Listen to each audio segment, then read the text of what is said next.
Hello friends, a very warm welcome to the video. Now let us first rewind to 2015 where this was a common conversation in India. It went something like this. The first guy says, "Have you seen the new movie?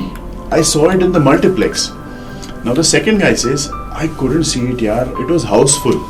I'm going to try downloading it from the internet. Don't tell anyone though, it is not legal." And now we come back to 2021 and the same conversation will now sound like the first guy. "It was fun to watch the new movie on my new OTT platform. The picture quality was amazing." So the second guy says, "Same here. Make sure you also check this new web series. I've downloaded the first season and I'll watch the episodes one by one. I think it's going to be a fun weekend." So this happy situation is brought to you by over-the-top platforms, that is OTT.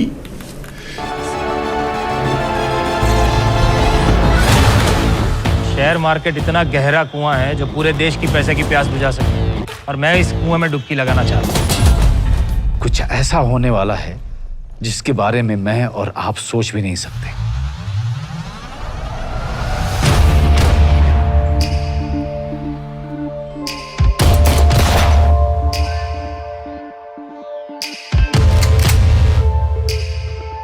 Band बज गया।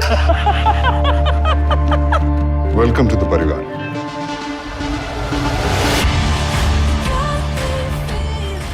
So basically, over-the-top platform or OTT is a way of providing content over the internet. Now by content, I mean movies, series, TV content, sports, education and much more.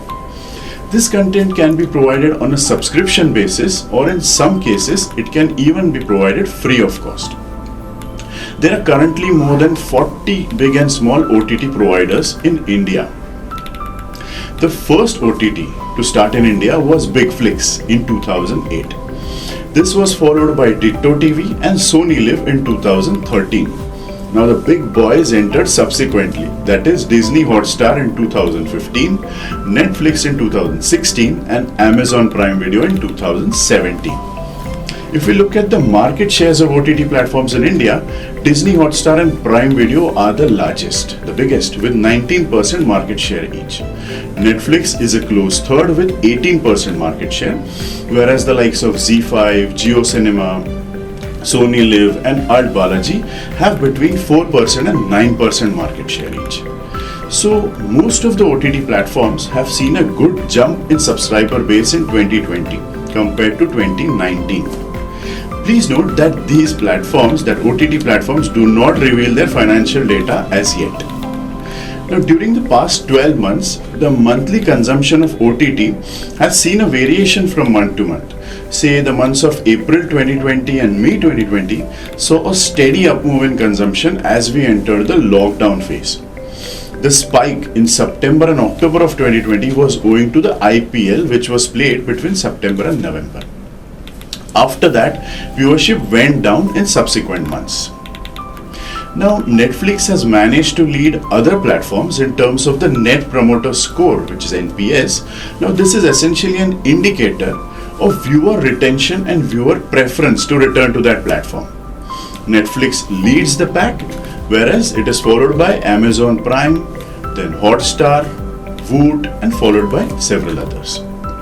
Now, according to a PwC report, subscription video on demand is expected to grow at 31% CAGR in India from 708 million in 2019 to $2.7 billion in 2024. Now, it's not very difficult to understand why OTTs have flourished in India in recent times. Let us take a look at the major factors. Now, with multiplex as a medium of watching movies not currently available, and we don't know when it will be available, patrons took to OTT to catch their favorite movies.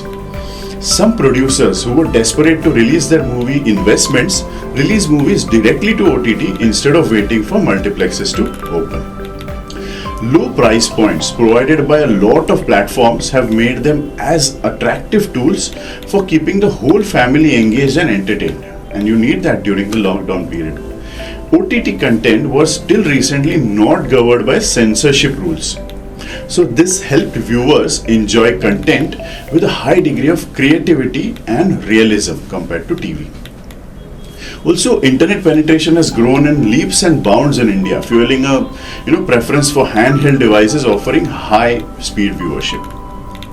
Also, with a growing attitude of instant gratification, abhi ke abhi chahiye, people prefer to watch their content right here, right now, rather than waiting for it to get aired on TV at some later date. And OTT also allows watching content in HD or higher quality without any frustrating ads in between. That's really a plus. So there are basically broadly 4 types of OTT subscription models being followed in India presently. The first is subscription video on demand, that is SVOD. I think most of you would be familiar with this model. In this model, the user pays the subscription fee and gets access to content for whatever duration his subscription is. The most popular platforms follow this model. Second is ad-based VOD.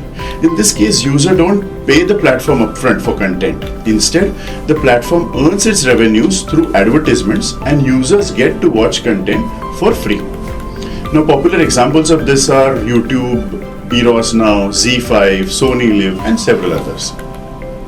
Now, there's something called as transactional video on demand. In this model, certain content needs to be paid for, while most of it can be viewed for free.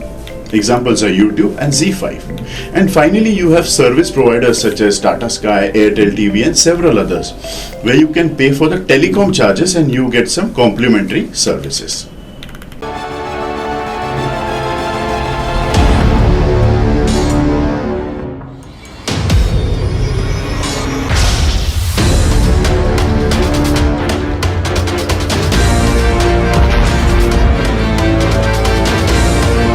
Avengers! berkumpul.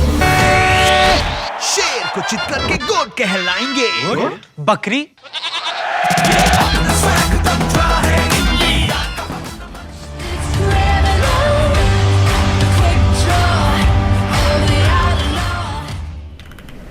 So, OTT platforms have been one of those sectors that have emerged as champions in the COVID era.